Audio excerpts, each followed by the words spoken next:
Welcome to the Accidental Experts podcast. I'm your host, Bryce Hamilton. I'm a licensed clinical social worker and a child and family therapist. I have been in practice for over 15 years, and I'm also a mom of 4. So I know the challenges both professionally and personally.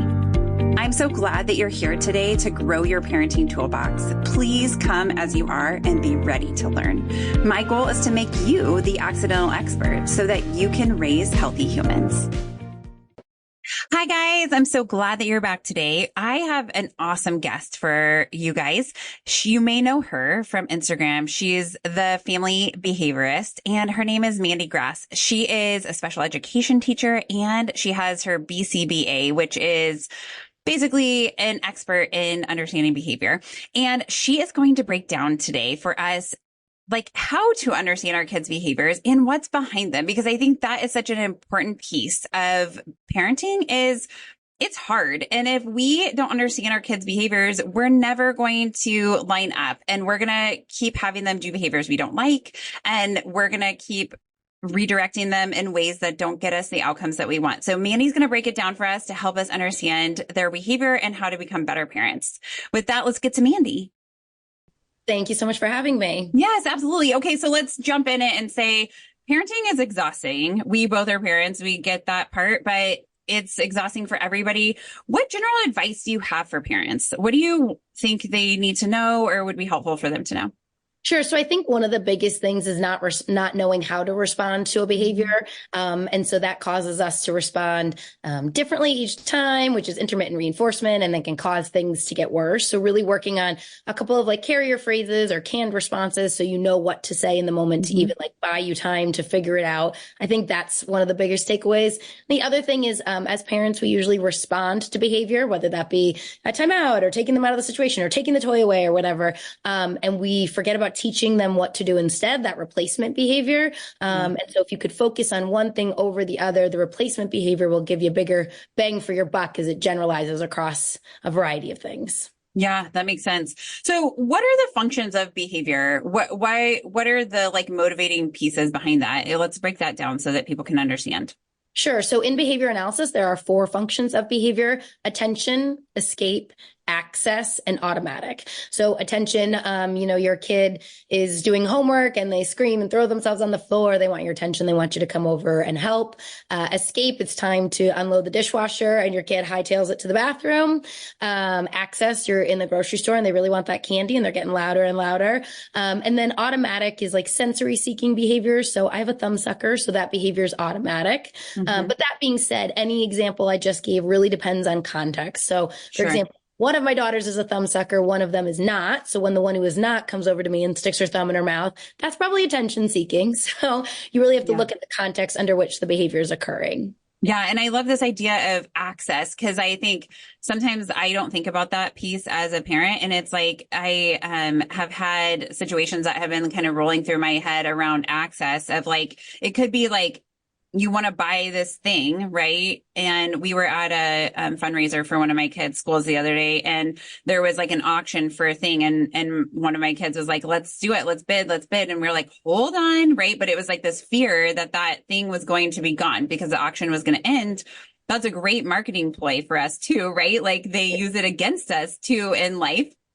But to think about like, why are kids doing that behavior at this moment where they were totally fine, but now they're upset about something. And it's like, oh, what is the reason behind that? Oh, we're going to leave Target or we're going to leave the store or we're going to be someplace else. Or it could be like access to treats that we're gone outside, like just doing some stuff outside and they're inside. They might have access to something, which is why they would choose to do a behavior. I think that's a good one, but I think we understand all the other ones. That makes sense. So what is reinforcement? You talked about intermittent reinforcement. Like what is the idea of reinforcement and how do we use that as parents to our benefit? So really reinforcement in terms of like the definition is anything that occurs after a behavior that increases the likelihood it'll occur again. Punishment decreases the likelihood it'll occur again. But both of those words are measured by the outcome they produce, not our intention. So for example, if every time the homework gets tough, I send my kid to their room because they're yelling or whatever, and then they keep yelling every time the homework happens, regardless if my intention was to punish, right, to decrease, to remove access, whatever, it is reinforcing because it's increasing the likelihood the behavior is occurring again. So reinforcement is just finding something preferable or that the child wants to elicit that'll increase the likelihood that behavior occurs again. I think sometimes we get stuck on that being like a treat or a candy. It can be a variety of things. My daughters work with their morning routine for who gets to make my coffee in the morning. Like, okay, like silly things. Who gets to pick the song we play in the car, what podcast we're going to listen to. And sometimes it's even just verbal praise or like acknowledgement. So it can be a variety of things. But the one caveat being we don't determine what's reinforcing for another person ever. So just be like, oh, well, like I told him he could advocate. Well, I might not want that candy. So it depends on each child individually. Yeah. So we really have to also get curious with our kids about what helps them to reinforce behavior or notice, right? Like I notice that seems to be helping you to get ready faster. Do you like that? Because they can be part of the process too, right? We don't have to just have it as a parent. Yeah, and they can get satiated on things too, and so you might need to mix it up. Or one big thing that parents sometimes miss is isolating reinforcement. So, for example, with my 2-year-old, we were working on the morning routine because she would come out of a room, all that kind of stuff. So we put a system in place, and she was earning chocolate milk. But I need to make sure that the only time she gets chocolate milk is in the morning, because if Dad gives her chocolate milk with lunch and Grandma is babysitting and gives her chocolate milk, she's not really going to care to do that for the morning because she gets it for free other times. So we need to be really mindful about the access surrounding that. Yeah. Well, and that makes it hard as a parent because that means we're having to do a lot of thoughtful work ahead of time, right? So, and to get like the other important people in that child's life on the same team to say like, hey, this is what we're doing and this is why. And then if they understand it, a lot of times they're supportive, but it's hard when it's like, when we're doing something and then we feel like somebody is kind of coming under us and sabotaging that, but not intentionally. Like Dad giving chocolate milk for lunch is just a kind parent thing. But if it's a reward, then we have to be thoughtful about that. So when we talk about intermittent reinforcement, tell us what that means. Like how does that differentiate from just like reinforcement? So reinforcement can happen on a variety of scales, like 1-to-1, like a fixed interval where every time you do the behavior, you get reinforcement. It could be a variable interval where like every 3 times you do the behavior. Intermittent reinforcement is that slot machine example. Like you keep pulling the trigger because you never know when it's going to hit. It's the strongest form of reinforcement because it happens at random. So like back to like, if we want to make the analogy back to Pavlov and learning about the science of behavior, it's the mouse hitting the bar to get the pellets. So they don't know when it's coming. They're going to hit the bar more. So we need to use intermittent reinforcement to increase the likelihood a behavior will occur again. However, as parents, we really, really often accidentally use intermittent reinforcement when we're trying to change a behavior. And so I'll meet with a lot of parents who are like, this is like happening more and more. I'm like, okay, well, let's look at like how we're responding. I was working with a family today who was trying to decrease like nighttime wakings. So obviously there's 2 functions there, right? Attention and escape. And so she was getting really caught up and like, well, he was really hot this time. Well, like, oh, well, this time he had a bad dream. Or like, oh, this time he needed a drink. And I'm like, listen, all of those are very valid. And let's talk about proactive strategies. But he's also learning, like, I'm going to keep pushing it to see which one works. That's that intermittent reinforcement. So then he's going to keep engaging in that because it was effective at some point. Yeah. So, I mean, it's kind of like if your kid's asking for something, you say like, no, no, no, and they keep asking and then you say yes. That is the same thing as like, if you are going to say yes to something, I think the strategy is say yes initially versus because then it's like, if you say no, it means no. Right. And if you say yes, then it means yes. But that's hard because sometimes we're like, I don't want to do it. But then they say something and they're like, okay, fine, do it. Like, or whatever, have it. And I'm just like done with that. Yeah. And you just have to look for those patterns. Like we're parents, like it's not going to be super strict like that. We don't live in that world. But if you're noticing it's happening over and over, like you just have to look for patterns and be self-aware of that. And if you see this pattern emerging, adjust accordingly and try to be mindful about how you're responding. But also some kids are okay with that, and sometimes it works. It really depends. Yeah. Yeah. I think every kid is so different in terms of who they are and how much they can tolerate. But yeah. Okay. So what is a replacement behavior? So sometimes we talk about in parenting, like replacing a behavior with something else. What does that mean? So any behavior you want to decrease should have a replacement behavior you want to increase. So this is back to what we were talking about at the beginning about parents responding to behavior but not replacing it. So two siblings are fighting over a toy. The older sibling rips the toy out of the younger sibling's hands. We take the toy and we remove the sibling. Okay, great. We've responded to behavior, but we have not taught the older sibling how to navigate wanting a toy that their younger sibling has. So the replacement behavior, depending on age, might be giving the younger sibling a different toy. It might be asking for a turn. It might be setting a timer so when can they have a turn? All of those sort of things, because ultimately it's okay to want the toy. How do we teach them how to access the toy? Yeah, great advice. So attention-seeking behavior, what does it look like and how can we respond? Well, it kind of depends. It can look like a variety of things. So, for example, my daughter used to be like, nobody loves me. And I was like, oh my God, yes, we do. We love you so much. Everybody loves you. And then that happened a few days later and I responded the same way. And then it happened a few days later and I was like, ruh-roh.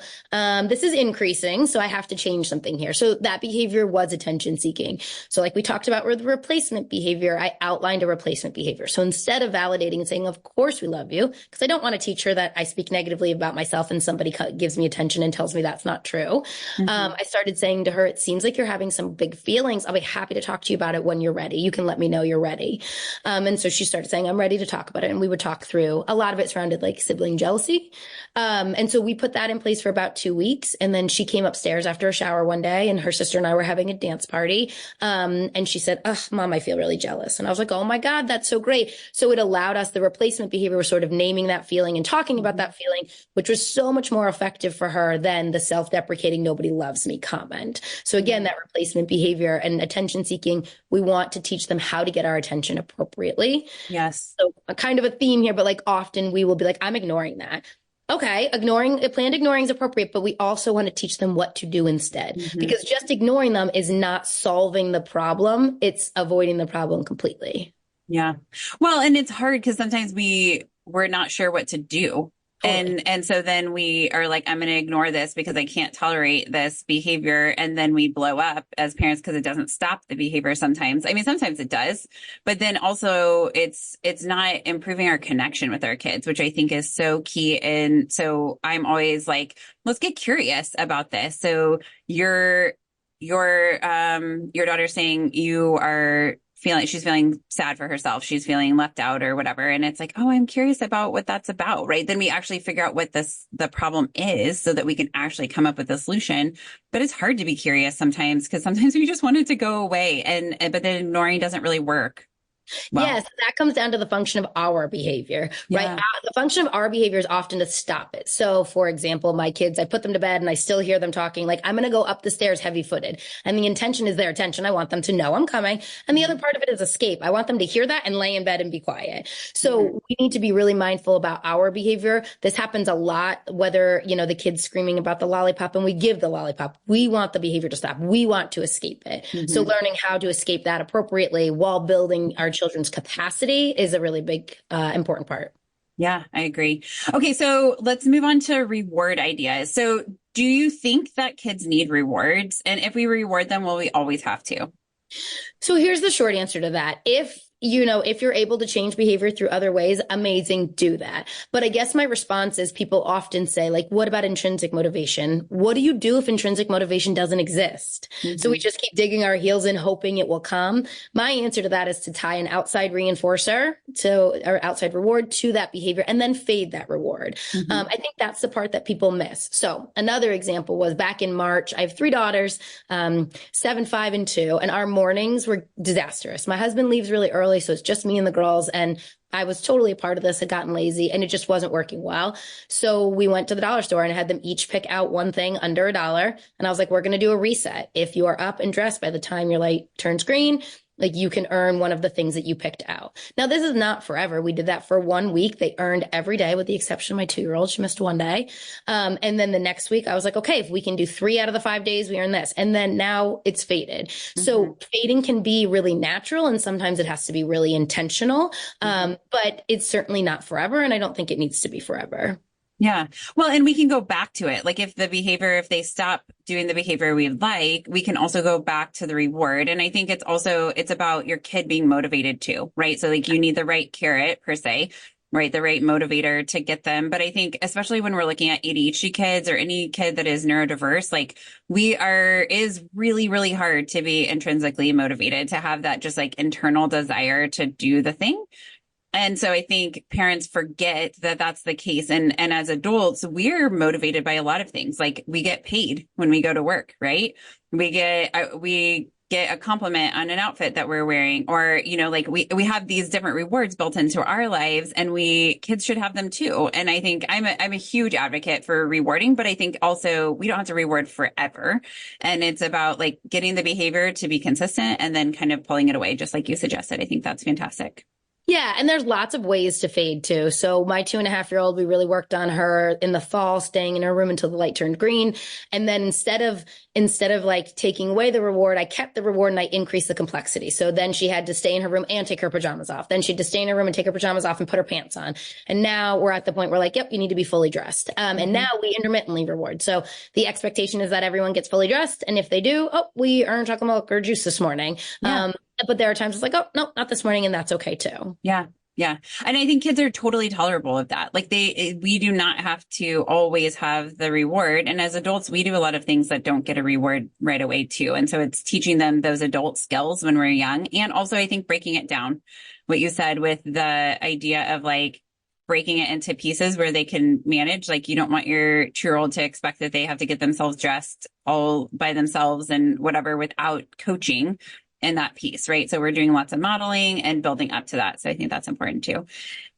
So we quickly kind of like transverse a lot of data, and reinforcements are kind of a big thing, but I think it's important for us to understand that our behaviors reinforce or do not reinforce, or, it can be both positive and negative in terms of our kids' behaviors. What do you want parents to take away from this conversation that we had?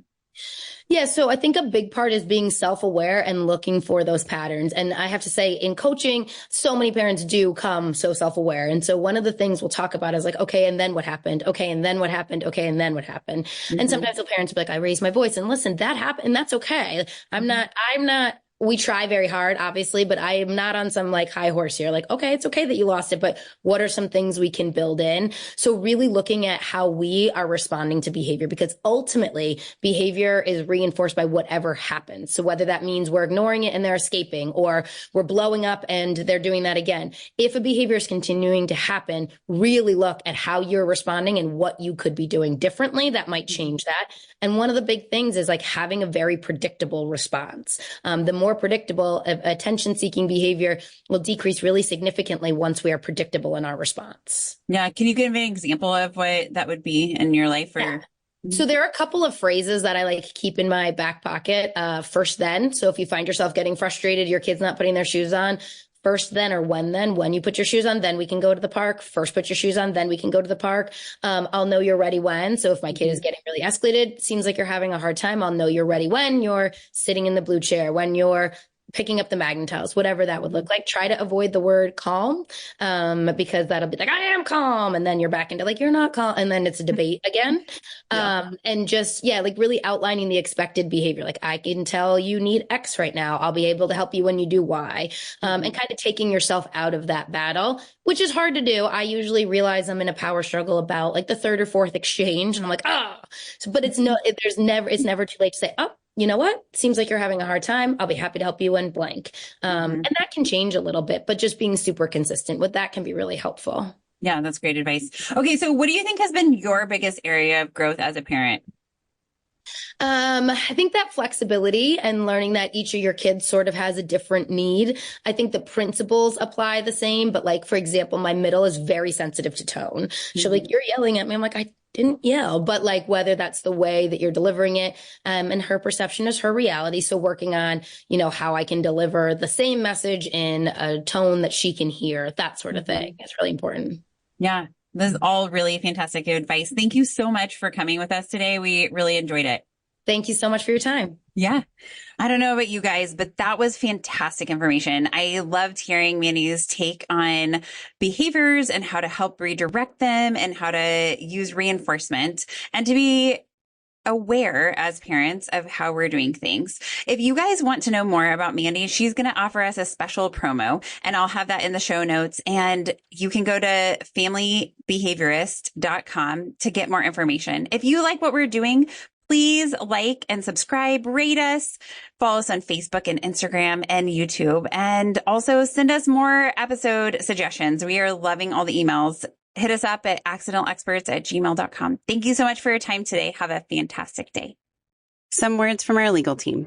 The information presented in this podcast is not intended or implied to be a substitute for appropriate professional advice, diagnosis, or treatment. All content, including text, graphics, images, and information contained on or available through this podcast, is for general information purposes only. This podcast makes no representations and assumes no responsibility for the accuracy or information on or available through this podcast, and such information is subject to change without notice. You are encouraged to confirm any information obtained through this program with other sources and review all information regarding any condition or treatment with the appropriate professionals. What we're saying is, yes, I am a real therapist, but I'm not your therapist.